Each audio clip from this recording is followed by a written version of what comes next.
তোরে যারা টেকালা দিয়ে চোখ তুলে নিতে চাইছে না, আল্লাহর কাছে ফরিয়াদ করি আল্লাহ যেন তাদের ওই হাত দুখানা প্যারালাইসিস করে দেয়। ওই যে একটা অসহায় নিরীহ প্রাণী যে রাত পাহারা দেয় এই শহরে, আহারে উঠে দাঁড়িয়েছে বলার সাথে সাথে। আসলে ওরে টেকালা দিয়ে ওর চোখের সাইডে আর ওর কানের সাইডে টেকালা দিয়ে 2বার আঘাত করা হয়েছে গতকাল রাত্রে।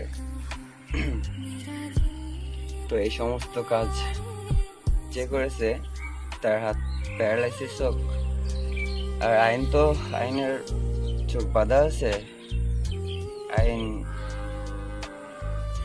রাত্রে ঘুমায় থাকে, তো এই অবলারে যে রাত্রে এইভাবে টেকালা দিয়ে মারছে তার হাত প্যারালাইসিস হোক, আমি খোদার কাছে এইটা প্রার্থনা করি।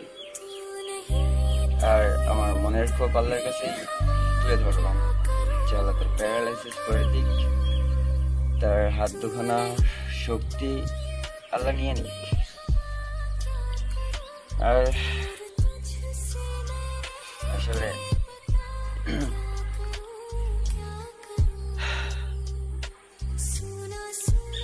যতই তোমরা লাফালাফি করো না কেন, হ্যাঁ, তোমাদের এই শক্তি আর এই পাওয়ার খুব বেশি দিনের না। তো তোমরা মনে করো না যে এই আল্লাহর ক্যামেরা, এই যে রাতের যে ক্যামেরাগুলো সেটা বন্দি থাকতেছে, আসলে ওই ক্যামেরাগুলো কথা বলবে এক সময়, তখন তোমরা আটকা পড়বে। তো একটা অবলা প্রাণীরে মেরে কি মানে কি বলবো, খুব কষ্ট হইতেছে, বলার ভাষা নাই আমার। কারণ ওর আঘাতটা আমি দেখেছি, ওর যে চোখের এই সাইডটা দিয়ে গেছে একটা, আর একটা কানের ফল দিয়ে গেছে, 2বার আঘাত করা হয়েছে। তো আমার ছোট্ট একটা গ্রাম, এই গ্রামের মধ্যে অনেক শকুন, অনেক হায়না।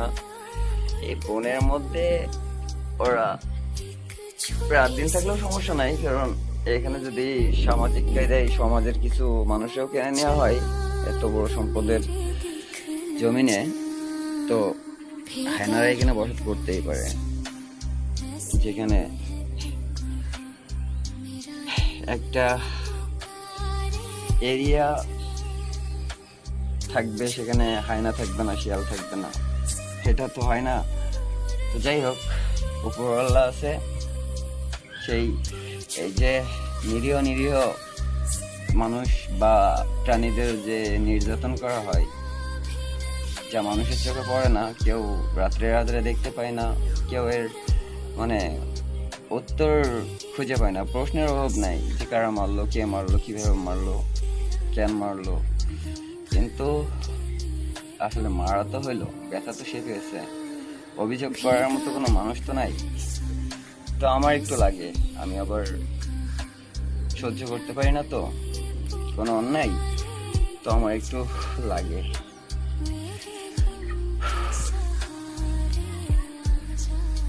বিচার করাই হবে, তোমাদের যখন বিচার হবে না তখন খুব কড়া তোমাদের বিচার হবে।